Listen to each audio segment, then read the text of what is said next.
자금 조달 계획서 실시간 국세청 공유라. 이렇게 되면 전세금 세무조사를 할 수 있겠다는 거고, 젊은이들이 조정지역에서 주택을 살 때에는 어쩌면 증여세 내는 게 기본이 될 수도 있겠다는 생각이 좀 듭니다. 세무법인 엑스퍼트 영상에서 자금 조달 계획서 영상이 좀 조회수가 좀 많이 나왔는데, 제가 이전에 언급했던 영상의 약 4분 30초 정도의 설명은 바뀌어야 될 것 같습니다. 제가 뭐라고 얘기했냐면 6번 부동산 처분대금 등입니다. 이건 뭐냐면 내가 새로운 집을 사는데 이전 집을 매각하고 살 수도 있고, 아니면 새로운 신규 주택을 취득하는데 이전에 전세 보증금 같은 게 있을 수 있잖아요. 그런 자금을 기입하는 곳입니다. 여기서 이제 많이 물어보시는 것 중에 하나가, 실은 이번에 10억짜리를 샀는데 제가 한 5년 전에 4억 정도를 서울 올라오게 되면서 부모님이 전세 보증금을 해주신 게 있는데, 그때 그냥 해주셨고 증여 뭐 이런 거 신고하지 않았는데, 이 전세 보증금 이번에 여기다 기입할 때 이게 뭐 향후 증여나 뭐 이런 세금 문제가 일어날까요? 라고 물어보시는 분들이 상당히 많아요. 네.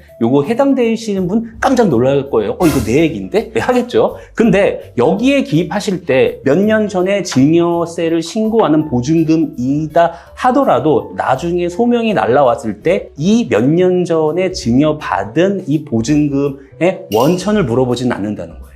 실무상 그렇습니다. 물론 몇 년 전에 받았던 전세 보증금 증여 맞습니다. 다시 이 취득하는 자금에 결국 활용될 거고 소유를 하게 됨으로써 부의 무상 이전이 일어난 거기 때문에. 하지만 자금 소명서에서는 이걸 물어볼 때 나중에 4년, 5년 전까지 돌아가서 증여 이슈가 있었는지는 물어보지 않는다. 이게 그때는 맞았고 10월 30일 이후부터는 틀리게 됩니다. 자, 왜냐? 자금 조달 계획서 6번 처분대금의 경우에는요, 시군구청이나 부동산원 소명에는 기존 임대차 계약서나 매도 계약서로 입증이 되면 우선은 구청이나 부동산원 단계에서의 소명은 지나간다. 그리고 마무리가 되면은 세무서로 넘기진 않았다. 그때는 그게 맞았습니다. 하지만 이거 이제부터는 바뀝니다. 이게 아니라는 거죠. 빅텍스 TV 자금 조달 계획서 실시간 공유로 부동산 탈세를 철저히 검증하겠다. 요게 보도자료가 10월 30일 4시에 배포가 되고, 뉴스가 아마 31일날 제가 이제 확인을 했는데, 여러분들이 지금 조정지역에서 토지라는 허들을 넘어서 집을 사시잖아요? 그러면 자금 조달 계획서를 작성하시면서 차용, 그밖에 차임금이라던가 아니면 요 4번의 증여상속, 요거를 활용하는 게 매우 중요하죠. 그리고 이 6번, 여러분들이 임대차를 사셨다, 매수 전에 임대차를 살았다면 여기에 기입하고, 매수 전에 작은 어떤 매각 자산이 있었다면 여기에 기입하겠죠. 하지만 이거 제가 상담 드릴 때 그동안에 부동산 소명성을 받으면 검증 방법은 해당 금액에 맞춘 증빙이죠. 어떤 거냐? 계약서, 보증금 이런 것들, 그리고 매도를 하고 새롭게 매수했다면 이전 매매 계약서만 있으면 이게 입증이 됐고, 그 자금의 원천까지 막 돌아가서 구청이나 부동산원에서 이거를 묻지는 않았습니다. 실무상 그랬고, 그랬다고 그것이 과거에 뭐 증여행위가 아닌 것도 아니고 과세 대상이 아닌 것도 아니라고 영상에서 말씀드렸습니다. 제가 그게 과거에 부모님부터 도움받아서 그 금액 증여죠. 증여인데 구청이나 부동산원은 문제를 안 삼는 게 아니라 속한 그 업무가 그냥 검증만 하기 때문이에요. 구청은 지방세 업무를 담당하고 부동산원은 국토부 관할이기 때문에 부동산의 그 투명한 거래 이런 거에 좀 포커스를 맞춥니다. 그리고 이 보도자료 보시죠. 국세청장님께서 10월 30일 날 말씀하셨는데 우리 31일 정신없었잖아요. 젠슨황, 뭐 삼성전자, 하이닉스, GPU 이렇게 준다고 묻힌 뉴스 같은데 구체적으로 어떤 내용이 있냐 보시죠. 사례 2번입니다. 제가 좀 주목하는 게. 요거를 처분대금을 보증금으로 놓고 한번 읽어보시면 딱 여러분의 사례가 될 수 있어요. 처분한 아파트의 당초 취득자금이 불분명하여 이렇게 되는데, 요 처분이 아니라 임대보증금을 수령한 과거의 임대보증금이라든지 과거의 소액 자산 같은 것들의 취득자금이 불분명하여 조사한 결과 부모님으로부터 이미 그때 당시 증여를 받은 거다. 그래서 증여세를 추징한다 이겁니다. 과거에는 세무서 단계까지 넘어가지 않았습니다. 네, 그림으로 다시 한번 설명해 드릴게요. 요 아파트 B가 이번 취득하는 아파트 A 이전의 아파트의 매수 아파트일 수도 있고, 여러분이 살았던 전세 임대 보증금일 수 있는데, 이게 이미 그 당시 증여였다는 겁니다. 증여. 네. 하지만 신고 안 했고 이렇게 흘러온 거죠. 그러면서 이번에 6번 항목에 쓰이는 거죠.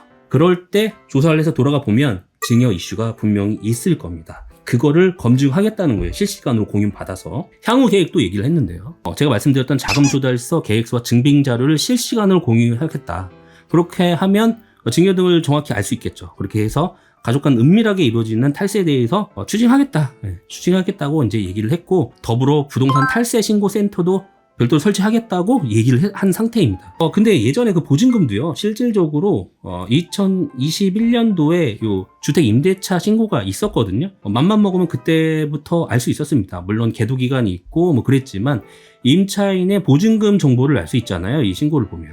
그래서 고액이고 연령 대비 보증금이 높았다면 그때도 서명을 분명히 요청할 수 있었지만 공유가 안 됐던 거죠. 그리고 부동산 탈세 신고 센터, 요거 지금 홈택스에 요거 고스란히 운영되고 있습니다.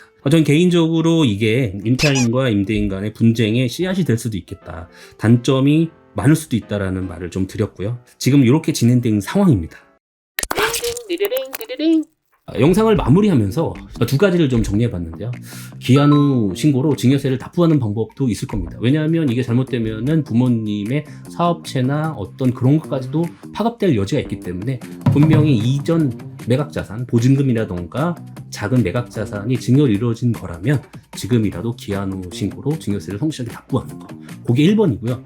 2번은 사후 보완인데, 여러분 아마 그 당시 부모님 계좌로부터 여러분 계좌, 그리고 임대인한테 계좌가 갔을 거고, 부모님의 자금이 정확한 신고된 소득과 어떤 부동산 매각이라든가 예금 해지로 이루어진 거라면 전세 계약서 이번에 보증금 반환 받으실 거잖아요.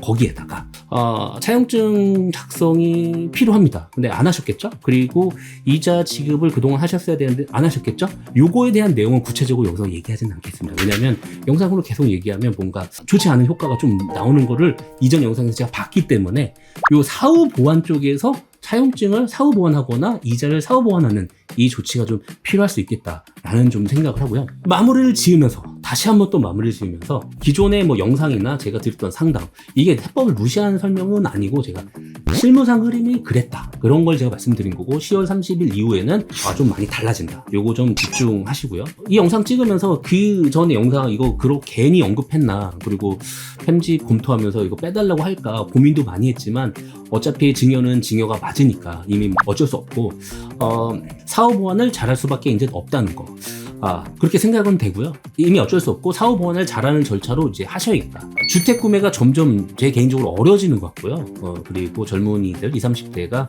증여세를 내면서 조정지역의 고가 주택을 이제 사는 게 기본이 되지 않을까라는 생각이 좀 듭니다. 여러분이 이런 거에 대해서 어떻게 생각하시는지 좀 의견도 좀 남겨주시고요.